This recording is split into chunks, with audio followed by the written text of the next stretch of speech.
যখন তোমাদের পালনকর্তা ঘোষণা করলেন যে যদি কৃতজ্ঞতা স্বীকার করো তবে তোমাদেরকে আরও দেব, এবং যদি অকৃতজ্ঞ হও তবে নিশ্চয়ই আমার শাস্তি হবে কঠোর। মানুষকে ওই দিনের ভয় প্রদর্শন করুন যেদিন তাদের কাছে আযাব আসবে।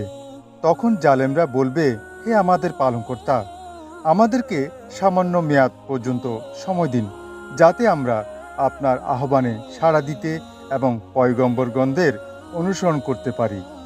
তোমরা কি ইতিপূর্বে কসম খেতে না যে তোমাদেরকে দুনিয়া থেকে যেতে হবে না?